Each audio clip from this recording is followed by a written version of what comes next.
And welcome back to Coach's Corner. It is a Monday. It is a June 24th morning with a beautiful summer crispness in the air as the heat index is going up very rapidly, and we're in the dead heat of summer. But with the dead heat of summer means we do have a couple of sports going on, a couple of discussions to talk about. We have the NBA draft coming up this week, so we're going to get into that. We're going to talk about a national champion and a Frenchman that might be drafted first overall and a dumb idiot who doesn't know that he should probably go to the first overall pick instead of the second. We have college football. We have predictions on that coming up. Just it's never too early to talk about college football. Kind of that area where I feel like I'm the most knowledgeable in. It's never too early to start talking about that and the new playoff system going on. But first things first, we have to start off with two rivals, the biggest name in sports probably right now, playing, and her rival went head-to-head on Sunday, and we didn't have any think pieces. We didn't have controversy surrounding, different races and how much people hate each other, and we didn't get that vitriol reaction that I think a lot of internet people wanted. There's not a billion, pieces about, how this is affecting the inner city workings of America and the blue collar workers of America. We didn't get any of that. We got a good old fashioned basketball game. And thank God we finally got one of those.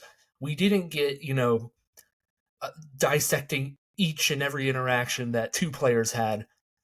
And if you don't know what I'm talking about, Caitlin Clark, Indiana Fever, blew a game against the Chicago Sky. They absolutely blew it. They were up double digits. Chicago went on multiple runs, ended up winning the game. Angel Reese had 25 and 16, which is like, I think it's like pretty much like the best game a rookie has had with a double-double ever. Caitlin Clark was unbelievable too. I think she had 16 and 13, I believe. So I think she set the Fever rookie assist record in a game. So, with 13 assists, which is sad but cool, shout out her. And it was just a good old-fashioned basketball game where a team blew a lead.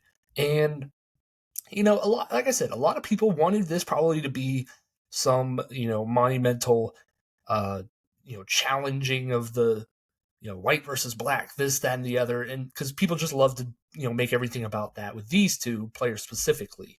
But we didn't get that. And it was very refreshing. It was just a good basketball game. And listen, I get it. I like people that, try and think outside the box, try and voice opinions on matters, have their, own certain agenda, when trying to talk about something. It's what I'm doing right now. It's literally what I'm doing.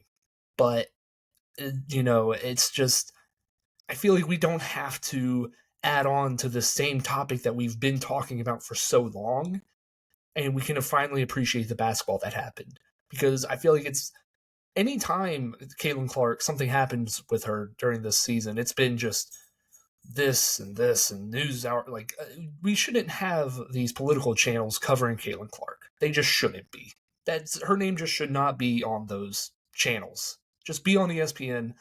And it's one of those, like, stick to sports kind of discussions where, like, we can go outside the realm of sports. We have to reel it in at some point. We don't have to, like, get this big old grandiose, opinion piece after, news segment after news segment. We can just show highlights, enjoy the highlights of a good basketball game between two of the most exciting players in their respective league. And we can just enjoy that. We can just enjoy talking about how much of a dum-dum the Indiana Fever coach is from just not calling a timeout during multiple runs that Chicago went on. There's just these just multiple things that are just, it's good to keep, the sports and sports and actually enjoy the game for what it is with two very high quality players that are bringing their league up. And so that was cool to see on Sunday. We got a good game. We have, Caitlin Clark, like I said, generational. Angel Reese, pretty good villain. She's pretty good at being a villain. And, sometimes you need to make the protagonist, you need the antagonist. And these two they just make it happen. Every game, I feel like, every game they play, it's just, the story is just there. And not in this weird, third eye brain level discussion. It's just good old fashioned good guy versus bad guy, however you feel, whichever side you want to pick. It's just good guy versus bad guy, which is what you need for a good story. So that was cool. And, to keeping the basketball realm, like I said, the NBA draft is happening. We'll probably talk about some more, I guess, over like laying topics that probably, matter more to the league as a whole. Maybe players that might be moved here and there, like Brandon Ingram, who knows? DeJounte Murray, who knows? These certain guys that might be moving around during the week, maybe we'll get those trades and we'll talk about them on here. Until then, we just have the draft itself. We just have the players that need to be picked. We have the teams that are in their positions. And we have smokescreen workouts. We have everything happening that always happens during a draft. And I'm not one to be like the NBA did this better than the NFL. But thank God that the NBA draft is just kind of moments after the championship. We don't have to wait like 2 months to finally get to the draft. We don't have a billion workouts, pro days, combines. We don't have to, hear about the draft for weeks on end. It's kind of just like championship happens. We hear about the draft for a week. Rumors happen. Bam, here's the draft. The NFL draft takes way too long after the Super Bowl because people just overthink it like crazy. And it's just a pain in the neck sometimes. And I love the draft, but the NBA draft, I feel like being so, quick after the championship is kind of cool. I kind of like that. So, as you know, my Hawks over, where's my thumb? There it is. The Hawks, I have the poster right here. I am a Hawks fan. They have the number one pick. It's pretty much, I think, down to 3 players, unless, of course, this isn't out of the realm for an Atlanta team to take the outside-the-box player that no one had on their radar, like Reed Shepard or something. But it seems like it's down to Donovan Clingan or Zachary Reese. I'm probably going to mess that name up until I actually hear it on draft night. Either way, those seem to be the 2 guys that are probably going to be picked. And I don't know how I feel about Reese if he is drafted to the Hawks, because I like him. I think he is a good player. I think he's going to be okay. But it feels like the Hawks need a win now kind of guy. They need a guy to really transform their defense. And I think Donovan Clingan is that guy. I think UConn, obviously in their two-peat now, their back-to-back championship runs, he's been a critical piece of that. And people will point to the offense, be like, oh, but he doesn't score, he doesn't do this, that, and the other. I think you can see that the tools are there. The passing is there. Like, there's many aspects about his offensive game that he really, I don't think, was asked to really explore. UConn was so dominant during their last 2 years. When a player is playing their role so perfectly and they're not asked to really do anything outside of what they're doing well, they're not going to display those skills. I think Clingan has those skills. He just hasn't had them unlocked. And I think going first overall to the Hawks, I think he can have those type of skills utilized. We've seen Onyeka Okongwu develop a corner 3-pointer. I don't think it's out of the realm of possibility that Clingan can do that. And I think I won't say he's a carbon copy of Rudy Gobert, because that would sicken me to watch Rudy Gobert on my team. But I think he comes in and has the potential as a defensive guy to really make that impact. And now I don't think he'll be Defensive Player of the Year level his first year, but I think, as a big man, I think his ceiling or his floor is pretty relatively high, and his ceiling is also not low. It's one of those, he has the potential, and I think he comes in as probably the best, day one starter type of player. And, I like what I see in him. I think there's a good chance that he can transform this defense into being, what Quinn Snyder had with Rudy Gobert. I do think there's that potential, because people will point to the deep guard defense, whatever, but I think it's really the issue with the Hawks defense has been Clint Capella getting older. Clint Capella is fine, but he's over the hill. I think it's fair to say his explosiveness just isn't there really anymore. And I think the Hawks have suffered from it over the past couple of years. And I think Clingan comes in and will bring a new youthful energy to that center position that the Hawks haven't had. And he doesn't have to immediately come in and be the starter. Onyeka can be the starter until they feel like Clingan is ready, or Clint Capella is probably going to be gone at some point. He's going to be gone. So I think Donovan Clingan has the highest floor of the first overall pick guys, and I think he has the a decent ceiling. I don't think it's the highest ceiling, but I think it is a good enough ceiling to where they can work around it. So with all that being said, I haven't mentioned Alex Sarr. A guy who I was kind of excited about, when I first saw that the Hawks had the first overall pick. And it comes out, Alex Sarr is a whiny little baby that doesn't want to be drafted to the Hawks. He wants to go to the Wizards.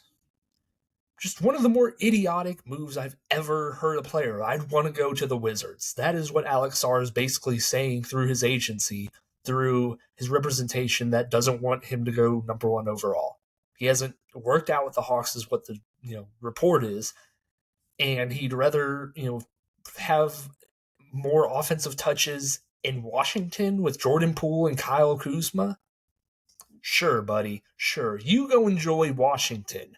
You go enjoy that team and get all the offensive touches you want. You go be a volume scorer because you were so good in Perth or with the Ignite. When you played the Ignite, you were so good there. Like, come on, dude. His agent, Billy Duffy, is an agency that I think just has beef with the Hawks.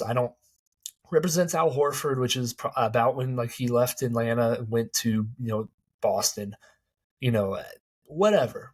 Losers love losers. And I just think that Alex Sarr will probably be a loser if he ends up, if this is actually true. If this whole, I want to go to the Wizards over the Hawks thing, I'd rather go 2 than 1. If that's true, then good luck, buddy. Good luck. You go have fun. You go have a great career. It's ridiculous. I don't get when kids come into the league and are demanding that they want to go to this place and that place. It bugs me because you have the opportunity to go to a brand new league, one of the, the best league in the world. The NBA is undoubtedly the best league, and you're just deciding, no, I don't want to go there to that team. I want to go to this team. Come on, dude, get over yourself. Get over yourself. You're not that good. You're not a generational player. You're going to be a fine player that if he develops, even if he develops, he'll be a fine player. So, whatever. Good luck with the Wizards if you end up going there. Get out of here. So, let's get to a little bit more happier topic. Let's get to some predictions. Let's talk some college football. I haven't touched on college football since I've really come back from my little hiatus. I haven't really touched on the 12-team playoff, that, and the other. And I think it's time we make some predictions. I think it's time we talk 12-team playoffs. We get through some teams. We talk about them. So, let's right into it. Number 1, and it's one of those things where I'm looking more at their schedules. This isn't who I think is the best team. It's not the power rankings. It's just the playoff rankings, what I think will happen. Number 1, I have Ohio State. And like I said, it's not an indictment. I do think Georgia would beat them head-to-head. But I have to say, Ohio State's roster is absolutely loaded. They've returned a lot of seniors. They've brought in multiple players to the transfer portal. They brought in Chip Kelly to be their offensive coordinator. They made move after move and have all the makings of a championship team. But the question is can Ryan Day lead that team to the championship? Because that's been his thing. He's basically been the on third base kind of coach. Is he came into a great situation after Urban Meyer left, hasn't won diddly squat with it. Has had multiple, NFL level quarterbacks, talent, whatever you want to say. He hasn't gotten it done. Is this the roster that you can get it done with? It absolutely should be. It is a ridiculous team. It is full of talent, and they're in a Big 12 or a Big 10 that frankly just isn't that competitive. Michigan lost everyone, including their coach. Penn State, come on, get serious now. We're going to talk about Penn State in a little bit, but come on. New Pac-12 teams are coming in. USC doesn't have Caleb Williams. Washington doesn't have Michael Penix. Oregon might be good. I have them in here. We'll talk about them in a second. Those are the 3 teams that are coming in that could be competitive, but time will only tell, and I'm not buying it. Any of the other Big 10 teams. So just based off of the week conference, probably their week schedule. I haven't looked at their schedule, but it's probably weak if I'm guessing. And I have to have Ohio State number 1. But number 2, if you can see in the back here. You can see in the back here. I can't really line it up, but the Georgia jersey, It is Stetson Bennett jersey. I have never worn it, surprisingly, but I have it hanging up right now. I have the Georgia Bulldogs coming in at number 2. And this is more so me kind of, thinking about their schedule, because their schedule is start off with Clemson, you end up going to Alabama, you end up going to Texas, you end up going to Ole Miss. 3 teams or 4 teams that could be in the college football playoff. Realistically, they could be. And I like them, beating all of those teams like straight up, but you never know what happens going on the road. I'm not concerned, but I think there is a little bit of thought that for quality teams, I think you might drop one of those games. But as a homer, I don't think they will. It's just they could. And so with that being said, and like I said, Ohio State's schedule is so weak, I could see Georgia losing one of those games. But winning all those other games bumps you up still. You should still be the second best team in the nation. You are returning a lot of guys too. You're returning probably the best quarterback, pure passer in the nation with Carson Beck. You brought in Trevor Etienne, brought in Colby Young to be out wide. You still have a lot of talent out wide. Georgia should be number 2. They will be in the playoffs, but they should be number 2. And so heading into number 3, I have Utah. I feel like Utah is the most underrated program probably in the nation just because of their coaching. Their coaching is unbelievable. Kyle Whittingham has done a hell of a job. Cameron Rising's like a 14th year senior. He's coming back. I think he is, at least. They're just a team that gets it done, and they're going to the Big 12. Big 12 isn't full of any big power hitters now that Oklahoma and Texas are gone. I think they'll have a really good record. I think they will be a problem in that conference. I have them at number 3. And number 4, kind of a similar thing to Ohio State, where frankly, there's just no one in their conference to really challenge them when I was really thinking about it. Florida State, I have them at number 4, and they lost a ton of talent. I get it. But when I think about how many games they could have lost last year and they didn't, I just trust them more than other teams. I trust them more than Clemson. I trust them more than Miami. I trust them more than North Carolina State. It's one of those, I don't love the team, but I think they win that conference. And I didn't even mention this. If you were wondering how Florida State is over the likes of Texas and Oregon, it's not the 4 best teams. The top 4 are the conference winners. So I think these teams are going to win their conference, and I think they get the automatic bids. So Florida State, I do think, wins the ACC just based off of, I think they have good talent. I think they will be, pretty good, and I just trust them. I trust them more than any other ACC team, which is not saying a lot, but I have them at 4. And then we get to the teams that are at large. We have the teams that we have to figure out. We do have one more team that does get an automatic bid because of Group of 5, but number 5, I have Texas. And Texas is another team where they lost a good bit of their talent, out wide, I think. But they brought in Isaiah Bond from Alabama. They do still have Quinn Ewers. The running backs, I feel like, have been just consistently really, really good at Texas. They should be a really good team again. Now, I'm curious if their defense will, kind of step up, because I think they lost some key guys there, but Steve Sarkisian has been doing a good job. So, Texas should be right in the mix here. They should be a top 5 team. I think I have them at number 5 in a pretty comfortable fashion. Number 6, Oregon. Oregon is a team I think can compete with Ohio State. I don't know if they play each other. That could be, this basically the Oregon-Ohio State game, whenever they do play, if they do play, whether it's championship or not, I think that could be the deciding factor for who's number 1 or 2. I think Oregon is just number 6 right now because they have Dylan Gabriel quarterback.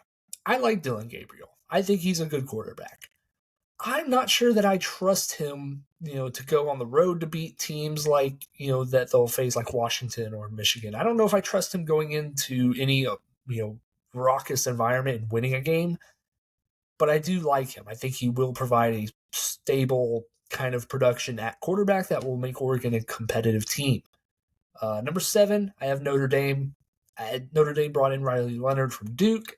I really like Marcus Freeman. I think Marcus Freeman does a really good job with his defense. I think they are hard-nosed. I think this is a version of Notre Dame that we don't see under Brian Kelly. I feel like they have a certain edge to them that is a little bit better than most Notre Dame teams. Now, with that being said, I still don't love them, but I like them to make the playoffs pretty consistently because, frankly, they're not in a conference. They don't really have to go through those lumps like a lot of teams do that are in a conference. They kind of just schedule whoever, and the cards kind of fall where they may, and I feel like, are pretty much a lock for the playoffs if they have a consistent coach like Freeman or consistent quarterback play. So give me Notre Dame at 7. Number 8, Alabama. This is kind of me just testing the waters here. This is my I'm not going to be entirely confident in this pick until I see how Kalen DeBoer is coaching with Alabama, because it is a different job. He is a winner, but it's a different beast. And I don't know I don't trust Jalen Milroe. I think he is not a good quarterback. I've been very on the record with that. He doesn't have Isaiah Bond to throw to anymore. They lost a lot of guys on defense, I think, that are underrated. So a little bit worried about Alabama, but first year, I'm going to give them benefit of the doubt. I think they do make the playoffs. And then we get to, I think, some teams that I'm not sure about, where I think this could really be a collection of teams, or I think that top tier ends after Alabama. But a team I do love at number 9, if anyone has kept up with what I did last year with the gambling picks, Arizona.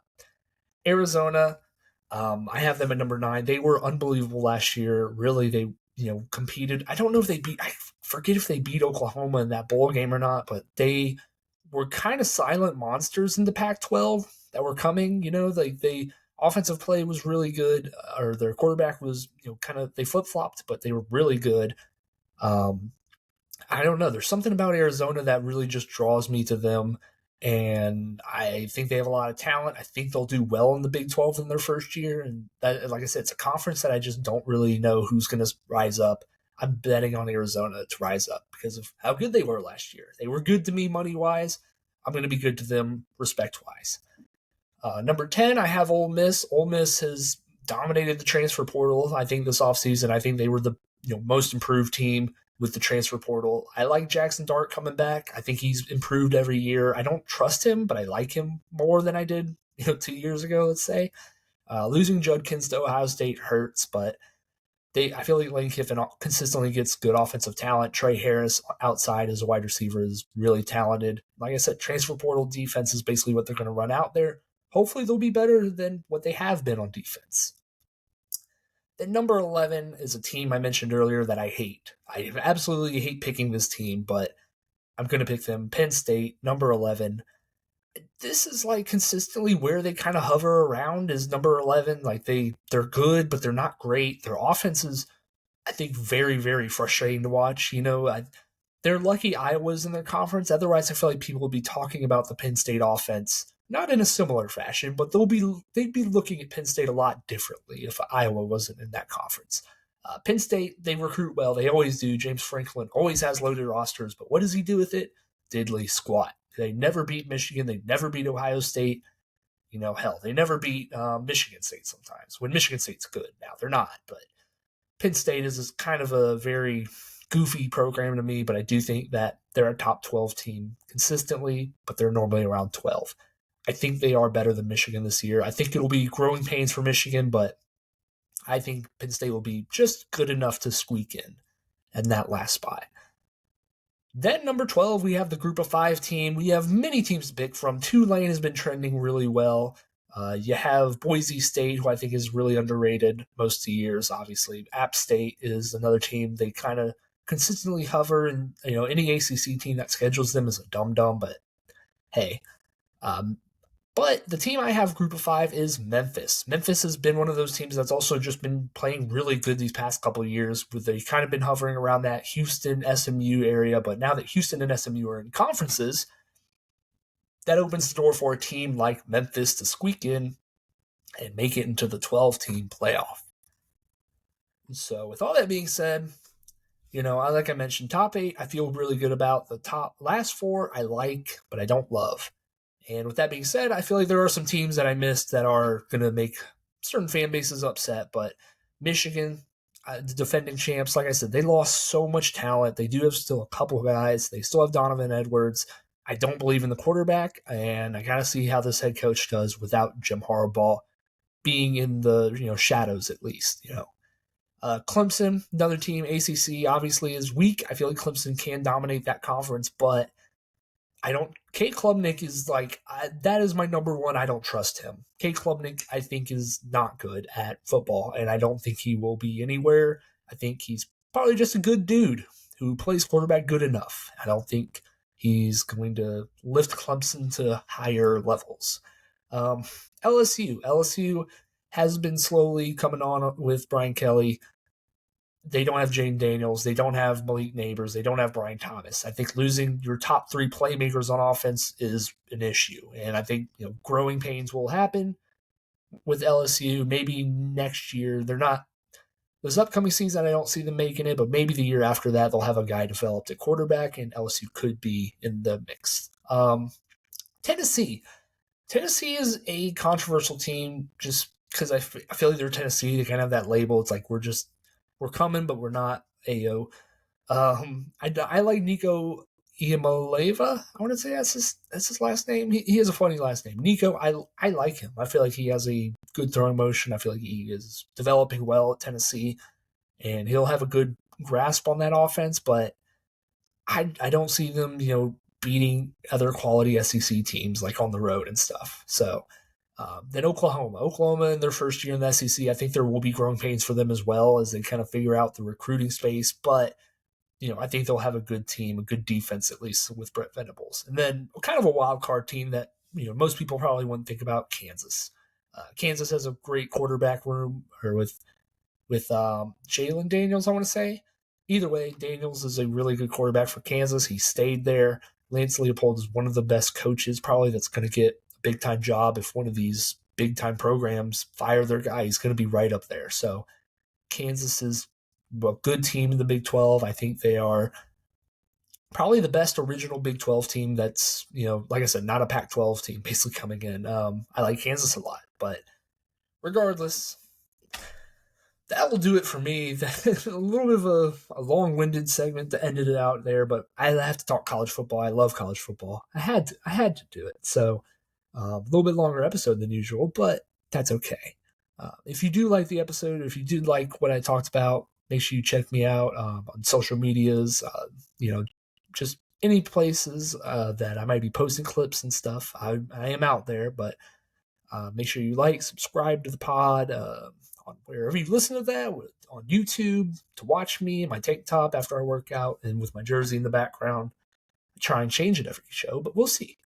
We'll see what good topics or what good themes I can do with these jerseys, because I have probably over 100. So we'll see which ones I throw up there on the wall. But until next time, until tomorrow, hopefully, I'll see you guys then. Goodbye.